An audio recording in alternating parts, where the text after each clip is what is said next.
Apat na weather system ang nakakaapekto ngayon sa bansa at lahat po yan ay nagdudulot ng mga pagulan sa iba't ibang bahagi ng ating kalupaan.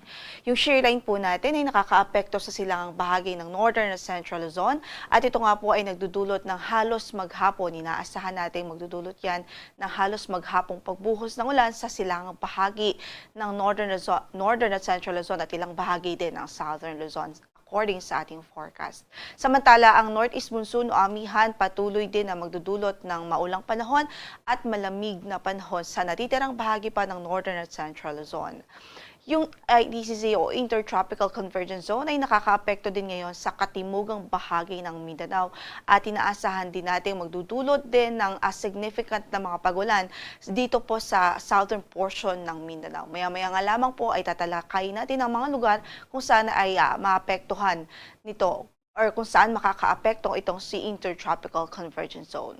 Samantala sa natitirang bahagi ng bansa, easterlies naman ang nakakaapekto. Ito po yung hangin na nanggagaling sa dagat Pasipiko.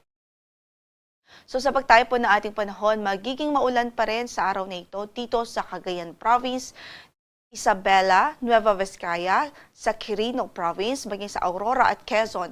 Yan po ay direktang epekto ng shear line. Ito po yung salubungan ng hangin na nanggagaling sa northeast at yung hangin na nanggagaling sa east o sa silangang bahagi ng bansa. Yung confluence o convergence po ng dalawang air mass na ito ay nagdudulot o nag-generate ng mga kaulapan na siya pong nagdudulot ng halos tuloy-tuloy na pag-ulan. Kaya't nariyan pa rin ang bantaho ng pagbaha doon po sa mga nabanggit nating lugar dahil nga sa patuloy na ina-expect nating pagpuhos ng ulan. Samantala, dito naman sa Batanes, Apayao, maging dito po sa Mountain Province, Kalinga at Ifugao, asahan natin ang maulap na papawirin at may mga pag-ulan din dahil sa amihan na northeast monsoon.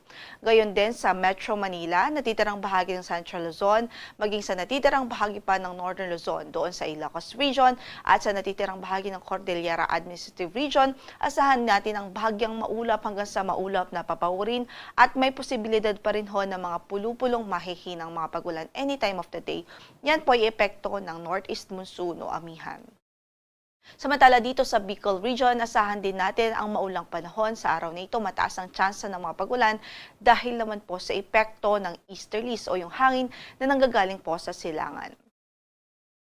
Samantala sa natitirang bahagi ng Luzon ay bahagyang maulap hanggang sa maulap ang papawirin natin, pero nariyan pa rin yung tsansa ng mga isolated thunderstorms. So mga kalat-kalat o mga pulupulong pagkidlat, pagkulog any time of the day. Kaya't saan man ang lakad natin sa araw na ito, huwag hong kalimutang magtala ng mga pananggalang sa ulan at extra ingat po sa ating mga kababayan, lalong-lalo na po dito sa silangang bahagi ng Northern and Central Luzon kung saan ay direktang apektado po ng shear line.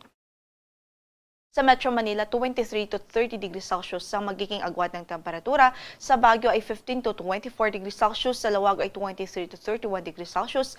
Sa Tugigaraw ay 22 to 27 degrees Celsius. Sa Legazpi ay 25 to 30 degrees Celsius habang malamig din po sa Tagaytay, 22 to 29 degrees Celsius. Dahil din sa easterlies, patuloy rin ang mga pagulan sa northern at eastern Samar, maging dito po sa southern Leyte at sa Caraga region. Yan po ay epekto ng hangin na nanggagaling sa dagat Pasipiko.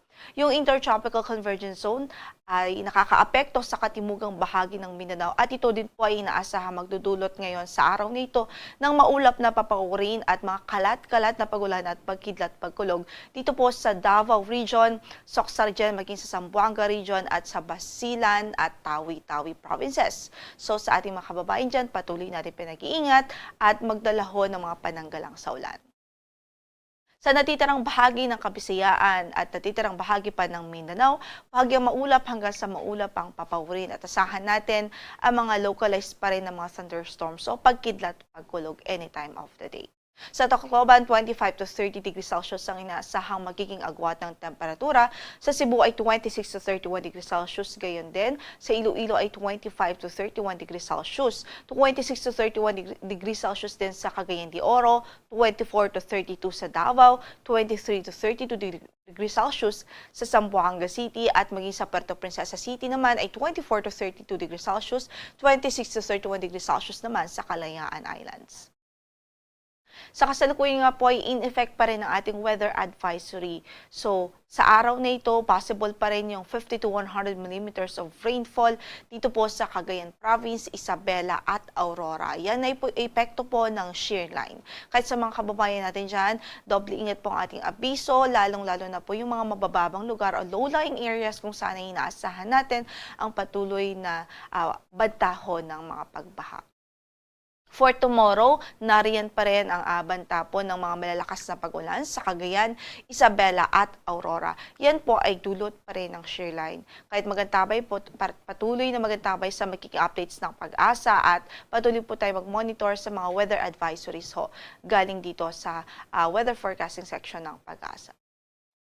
Samantala, wala rin ho tayong gale warning na nakataas ngayon sa ating mga baybaying dagat. Although sa ating pong pagtaya at sa ating nakikita sa base sa ating data ay moderate o katamtaman hanggang sa maalon ng kondisyon ng karagatan sa malaking bahagi ng Northern Luzon. So ingat pa rin ang ating abiso sa ating mandaragat, especially yung mga gumagamit po ng maliliit na sasakyang pandagat.